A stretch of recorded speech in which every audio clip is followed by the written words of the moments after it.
Terry. So, good morning. Welcome to the Unitarian Universalist Congregation of Lake County. I'm Janine Reagan, your service leader for today. And I'm joined by Terry Sullivan, who just gave us this beautiful music greeting. And welcome back Reverend Katie Culbert, our guest minister for today. And we want to thank Betsy, Dustin, and Doug for our technical and aid support today. I don't screw it up. Okay, so first we have some announcements, always. Please mute your phones, in case you haven't already. If you're like me, you never remember to do that. And I encourage you to read our bulletin or check our website for all the activities that are coming up this week and for any of the Zoom links that you might need for those meetings.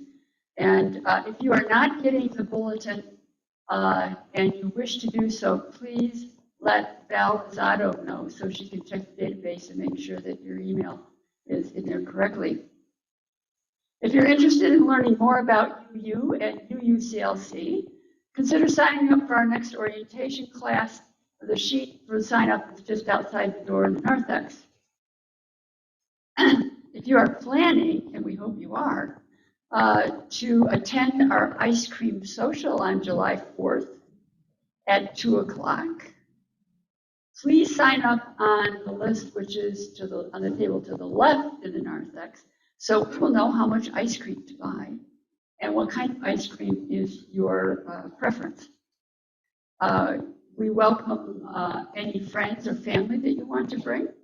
And there will be games available to play afterwards. You can bring your favorite games. We'll have games here.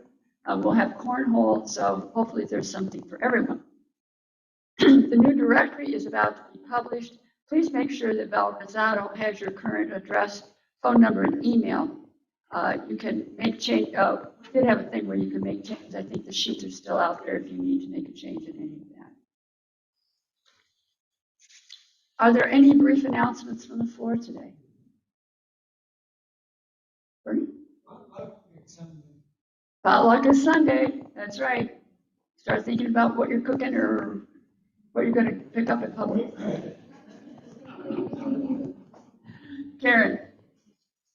Okay, garden dedication after the service on July 9th. We hope everybody will join us. It'll be brief, but like you said, please bring your laundry. There you go. So did everybody hear that? That's the garden Memorial Garden dedication on July 9th after the service.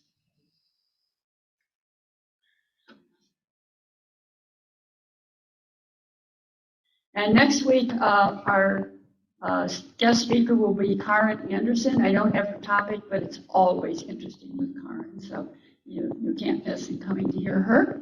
And our 9:30 discussion topic will be Bill Devon Hall on what is GIS. And I have no idea. So I'm going to come and find out what GIS is. It will be a mystery till then. So welcome to our Zoom people. So let's get a chance to look at that. And you are ready. Here they come. Okay. Hey, everybody. We're so glad that we can have all these folks that are out of state or homebound or whatever join us for our service today. If anyone is here for the first time or returning after a long absence, and only if you're comfortable doing so, please raise your hand and a microphone will come to you and you can tell us who you are and why you're here today. Do we have any visitors that would like to speak?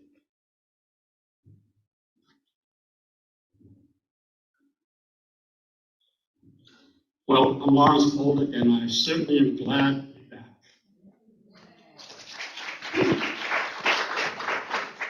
It's good to see you, Lawrence. It's been a while. We gratefully acknowledge the traditional lands of the Tumaquah Native people upon whose ancestral homeland our church now stands.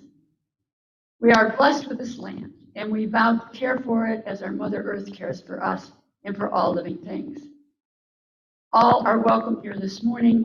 Thank you for sharing your Sunday morning with us. Now, our opening words from Reverend Kate.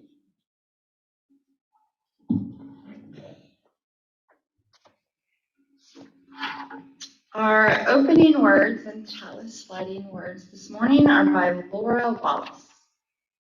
As sandy earth holds the determined seed, this sacred space holds our weariness, our worry, our laughter, and our celebration. Let us bring seed and soul into the light of thought, the warmth of community, and the hope of love. Let us see together and hear together and love together. Let us worship.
Each Sunday, we make time for those who wish to offer a joy, a concern, or a sorrow, or set an intention for the coming days.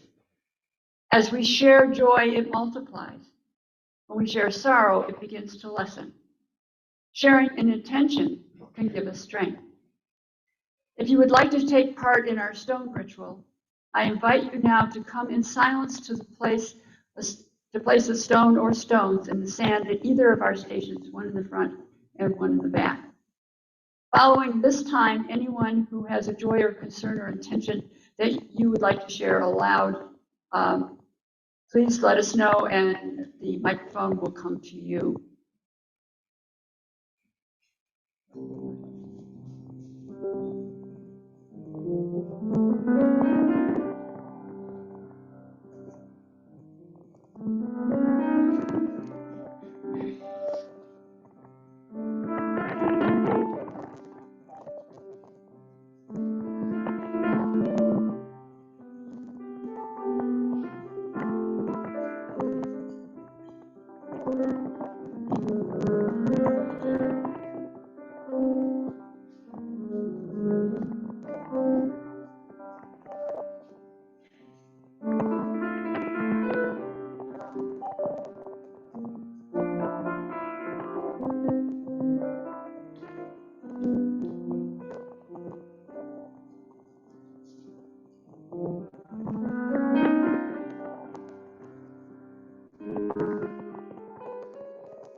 Dawn is our Care and Connect person. Do you have any folks you'd like to report on today? Bernie? Other than Dawn?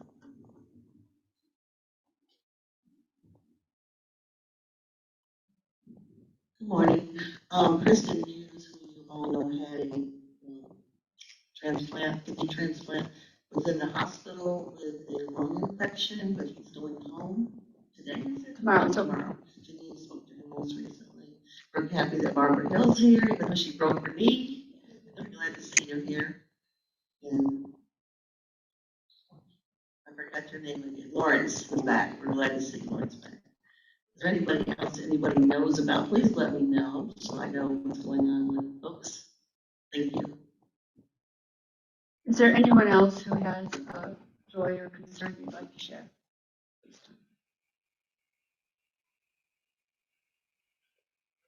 Okay. If there's anyone who has not been mentioned that you hold concern for, please feel free to name them aloud at this time. Those attending on Zoom can unmute briefly. Edie, Barbara,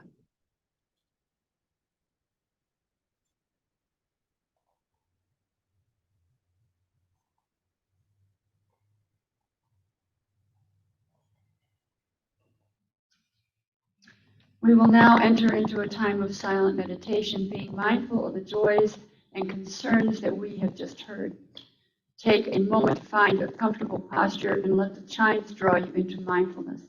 Terry's lovely music will then bring us back.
Please join me in reaffirming who we are by reciting together our congregational covenant found on the screen.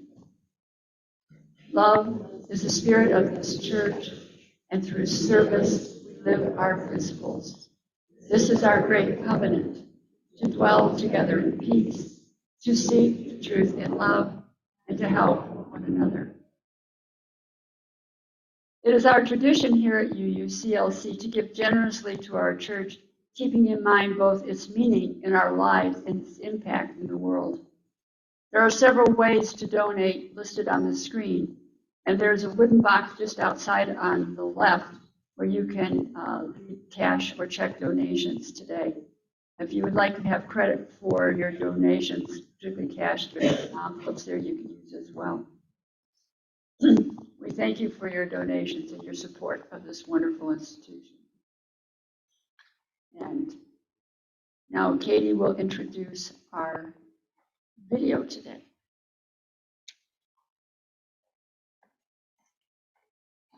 So our music video is, the name of the song is Planting Seeds. It's a song of life by a man named Nemo and Daniel Namad. And so there's a chorus. There's not words on the screen, unfortunately, but there's a chorus in the song that I think y'all will catch on to, but I wanted to give you the words now. So if you want to sing, which I would love it if you joined in, it's an upbeat song, of course.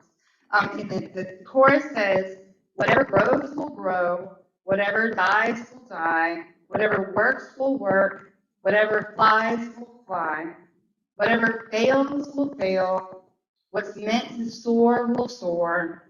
I am planting seeds and nothing more. Enjoy. Oh, and it goes all the way through the credits. So you'll think maybe the song's over, but it's not, because there's really some great stuff in the credits. Just hang tight and watch the video.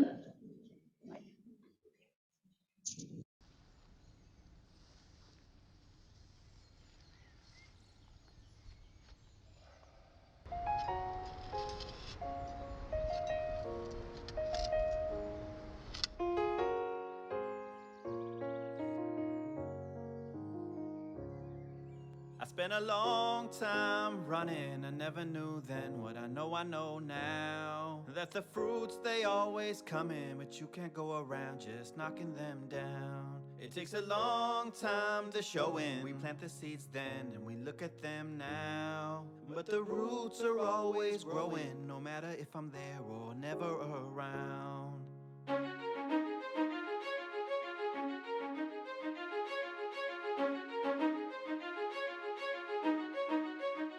Whatever grows will grow, whatever dies will die, whatever works will work, whatever flies will fly, whatever fails will fail, what's meant to soar will soar. I am planting seeds, nothing It's like your whole life you've been training for this moment, and when the time comes you just disown it, meaning you just surrender, don't control it, not interested in the clay pots and mold it, or sitting next to the path trying to unfold it, or waiting for the fruits to fall down toward you. Let it go and now you're flowing, feeling quite gorgeous, so you take steps away instead of towards it. What a rush, feeling freedom with nothing to hold. We've been taught that what you touch will always turn to gold, and now we're learning when we let it go it overflows, with no credit to take cause no credit is home. A higher power working deeper where the seeds are sowed, and when the seeds are true then they're seeds of gold. But the real gold is joy when life starts to flow, and when it does you just smile cause now you know. I spent a long time running, I never knew then what I know now. That the fruits, they always come in, but you can't go around just knocking them down. It takes a long time to show in. We plant the seeds then and we look at them now. But the roots are always growing, no matter if I'm there or never around.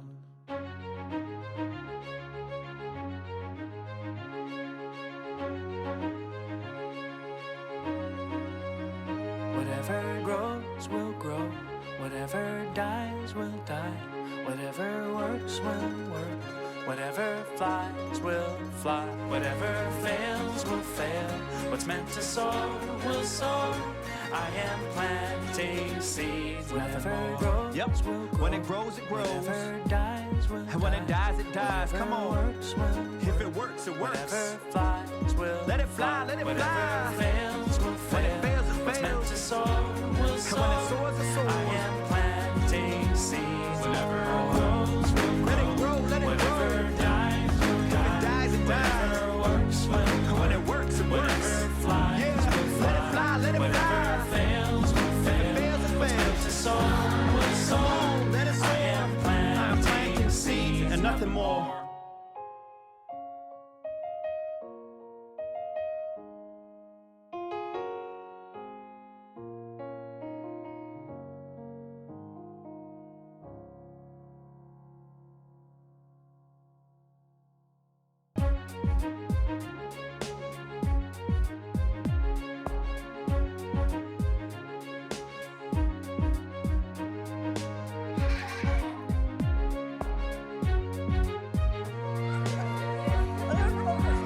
Whatever grows Let it grow, let it grow. If it dies, it dies.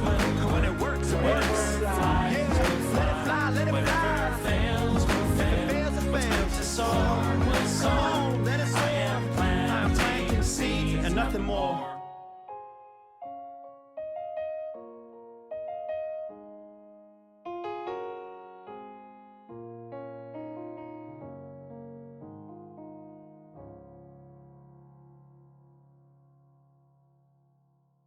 You know, when you smile, it just helps someone to know that you're cared about and that you love them. Once upon a time, a pilgrim set out on the long journey in search for peace and joy and love. The pilgrim walked for many weary miles as time passed. Gradually, the young, lively steps became slower and more labored. The pilgrim's journey passed through landscapes that were not always happy ones. Through war, through sickness, through quarrels and rejection and separation. A land where it seemed the more people possessed, the more warlike they became. And the more they had to defend, the more they needed to attack each other. Longing for peace, they prepared for war. Longing for love, they surrounded themselves with walls of distrust and barriers of fear.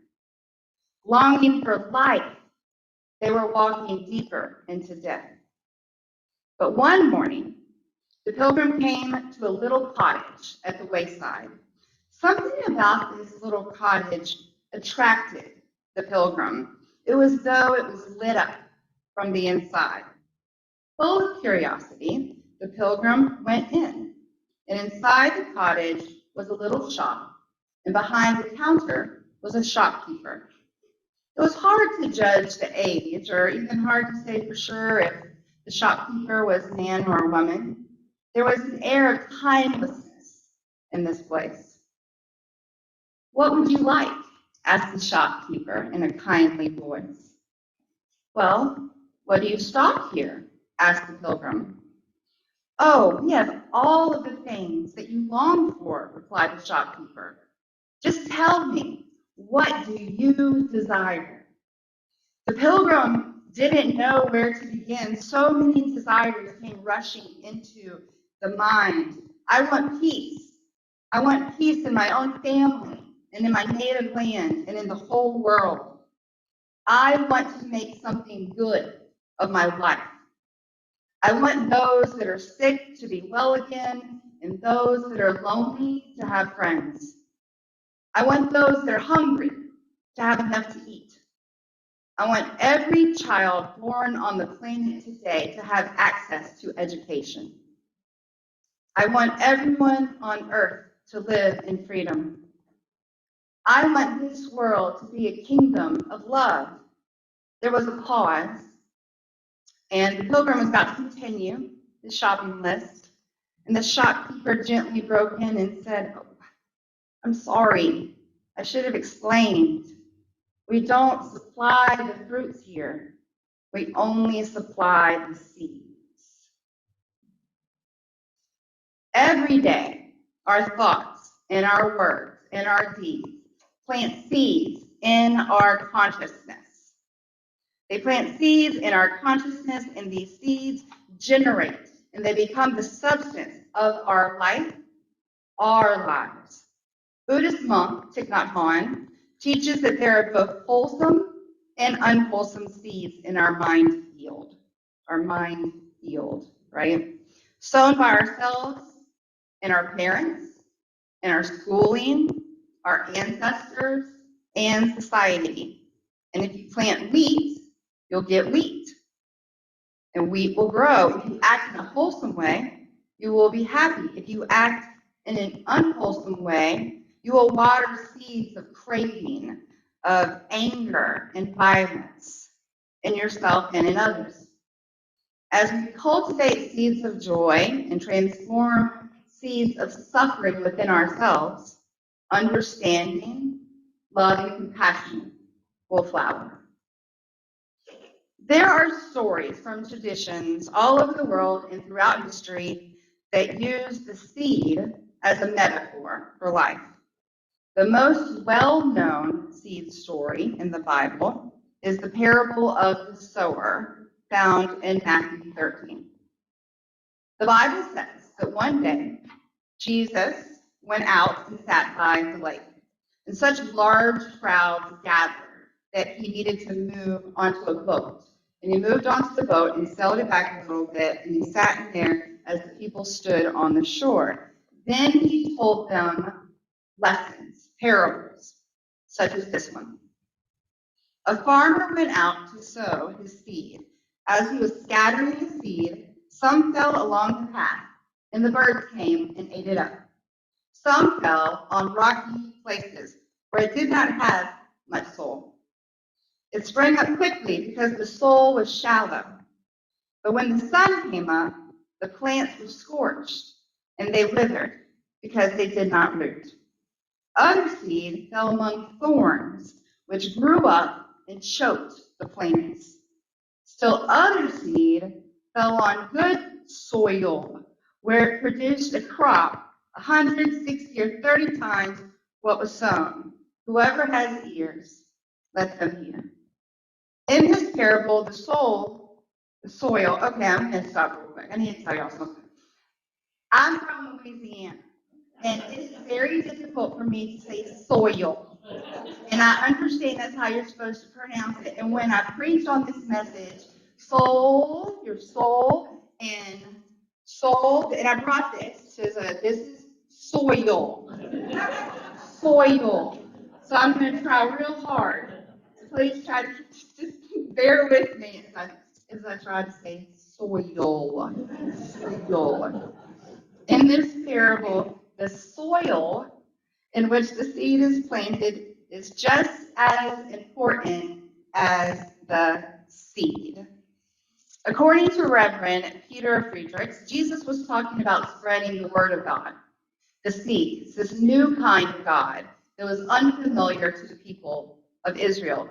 But his lesson is applicable to any attempt to communicate when an important message or lesson is given. Sometimes our minds are closed and we don't hear the message. Sometimes we enthusiastically but superficially embrace it, but then we quickly lose interest. Sometimes we embrace the message only until the going gets tough and we hear and follow until we are lured away by some other material distraction. Then, as Jesus said, sometimes we allow the message to take root. We stay committed through thick and thin. We remain focused and not distracted. This is our goal, to be fertile soil. Soil that will nurture the seed as it bears the fruit. When we think about our soil, I wonder, how is it with our soul? Are we like the path? Are we hard and resistant? Are we like the rocky ground, responding with quick enthusiasm that eventually wanes and wilts? Are we like the thorny ground, easily distracted by the daily struggle of living? Or are we like the loam, the mushroom soil, rich in earthy compost, ready to nourish and nurture the seeds of justice, of equity, compassion, and love that are the hallmarks of our faith, until they flower and they flourish, bearing fruit to feed a hungry world? When I review my life over the past few years, I know that, or just in total, there have been times where I was all of these things. I've been the rocky soul. I've been closed-minded. I've experienced it all. And lately, I do feel I've been a little thorny. My soul has been a little bit thorny. I've been distracted by social media, Amazon shopping, my to-do list, entertainment, unhealthy habits. I'm an unhealthy people. It takes intentionality and hard work to create the soil that will be strong enough to nourish the seeds when they are planted. We must fortify our soil with self-love and self-compassion and self-discovery. We must be open and eager and ready to grow fruit. And only you know the state of your soil and when you are ready for the seed to be planted. This month's worship theme is stories, which is why today's message will be full of stories. I invite you now to close your eyes and remember a story that you were told as a child. Any story you were told as a child. How old were you? Can you remember the story now? Do you remember how you felt? Did you laugh? Did you cry? Did it make you angry? Stories stick. Open your eyes now. Think of that story and how it stuck with you. Stories stick. They form pathways to our memories. They follow the pattern of how we think and learn. They help us to recall and to remember and to enjoy. They elicit emotions that burn memory into our brains. We tell stories to carry on tradition, to share knowledge, to transmit our values, and teach lessons. They ensure important ideas and struggles are not forgotten. Stories are actually seeds. And now I would like to tell you another story. And this story is called The Everything Seed. Have you ever watched a seed grow? Have you ever noticed how it begins? So small, so still, so quiet, like a gift waiting to be opened. And how slowly it wakes up, begins to unfold, growing into something larger and larger and larger. Then you know that whatever comes from a seed usually ends up looking little like the seed it came from, which is also true of the very first seed. Once, long, long ago, way back before the beginning, so long ago there was no such thing as time because there was no one there to count it. Everything was a huge, deep, mysterious place, like something waiting to happen. There were no stars, no sun or moon. There was no place like Earth, not a drop of water, or a single tree, or a rock, or a flower, and no living beings anywhere. But in that deep, waiting space was hidden the tiniest point of something no bigger than a seed. Little teeny tiny seed. I actually brought y'all seeds. I thought y'all might get a kick out of this. Look, I brought parsley, sage, rosemary, and so they're little teeny tiny seeds. If you look in here, I started gardening this year, and I have on my little apartment balcony. And this seed, this is a thyme. Y'all seen the thyme plant, right? How big they can get? I can't even grab and see that. Look, that's like 6 seeds on my finger. Little, little, little, little, little teeny tiny things. So this little teeny, teeny, teeny, tiny seed, no bigger than a seed, is the tiniest point of something. But it was not a flower seed. It was not an herb seed. It was not an elm tree seed, and it was not a seed of corn. Although all of those things were included in that tiny little seed. You might call it an everything seed, because that is what it became.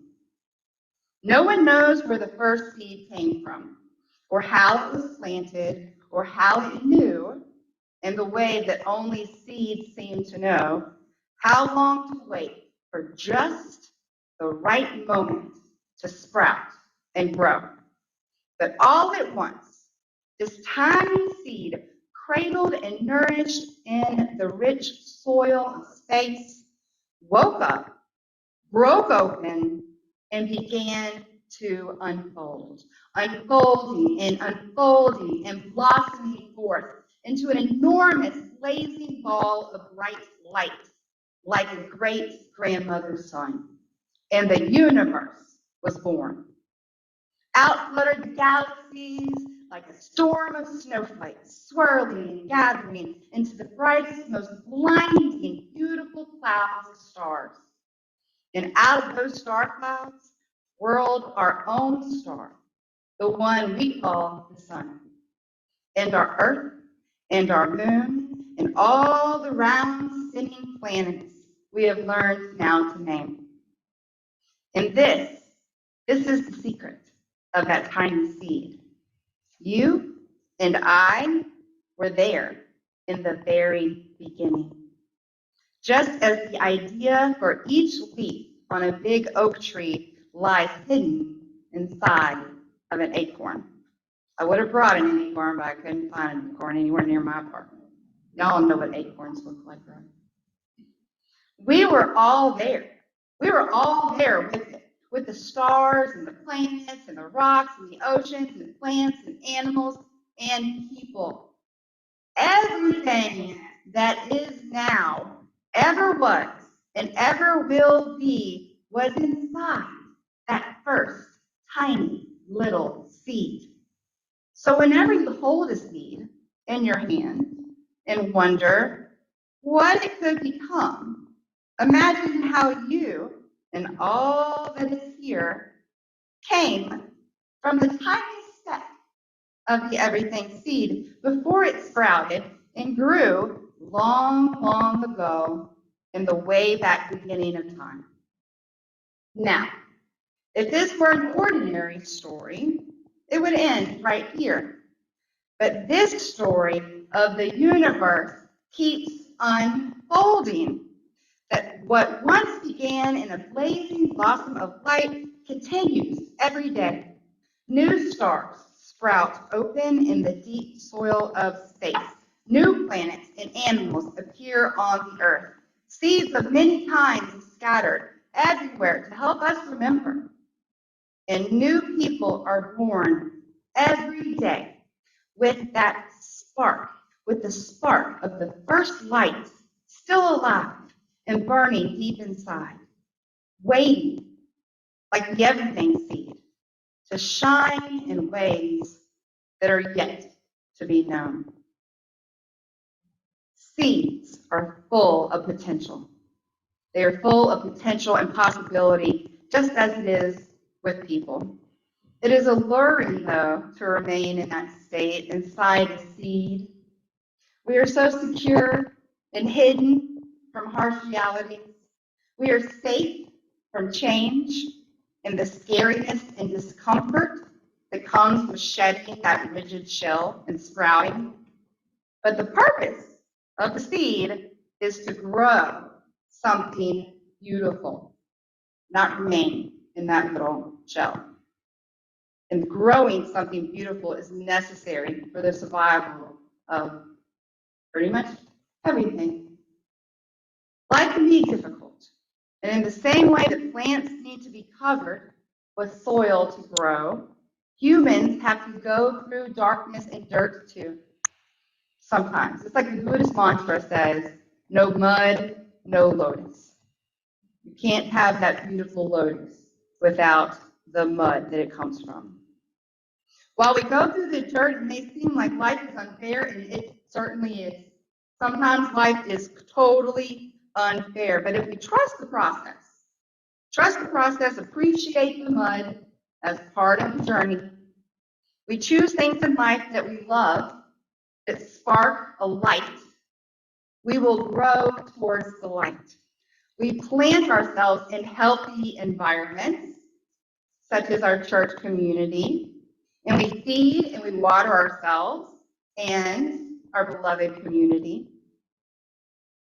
We are aware of any weeds that pop up around us, and we tend to them, making sure that they do not hinder our growth. When you first begin growing, you may get resistance from those around you, as it was with the little seed named Samuel in our final story of the morning. Once upon a time, Samuel, the little seed, fell onto a patch of land where there happened to be a small amount of space. When I read this, I figured this can't be Florida. But he was able to find like a small amount of space. We're running out of space. At first, Samuel had enemies, or what we call haters. I don't know if y'all heard that term. We got some haters, enemies. The other plants kind of grumbled, and they said, this newcomer is taking moisture and nutrients from the earth and beams of energy from the sun that rightfully belong to us. They all resented Samuel until one day a miracle happened. Samuel began to transform the place where he had landed. The soil began to break apart around him, and Soon, it became more alive than it ever had been before.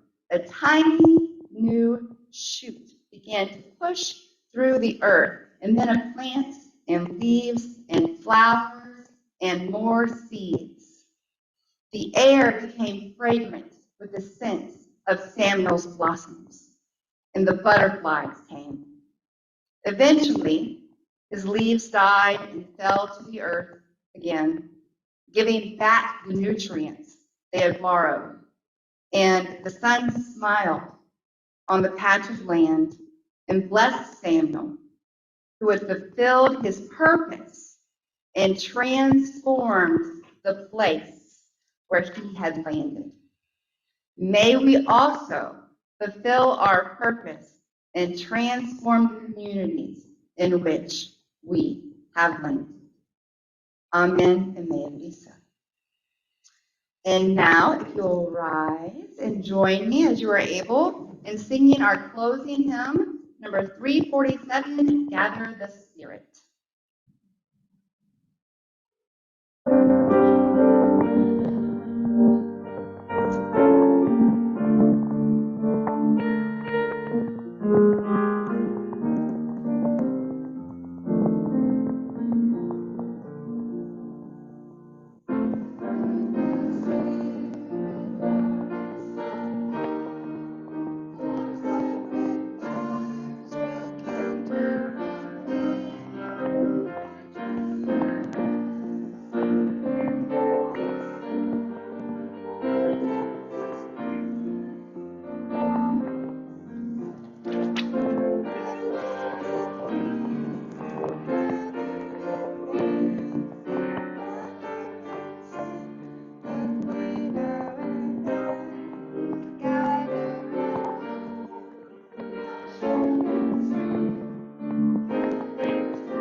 Please stand seated for our closing words and extinguishing of our, please stand, please stay standing.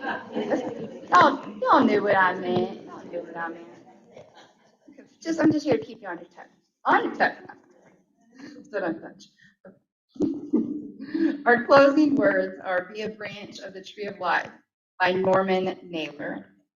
Our eyes and minds turn now toward the ordinary. Leaving the space made sacred by our presence, take with you at least some seed of understanding, hope, and courage, and drop it into the confusion of this world.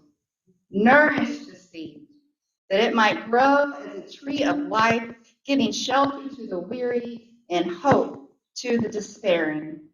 Be yourself a branch in the tree of life. Amen.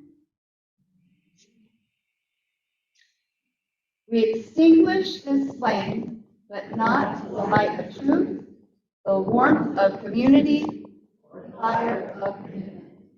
These we carry in our hearts until we are together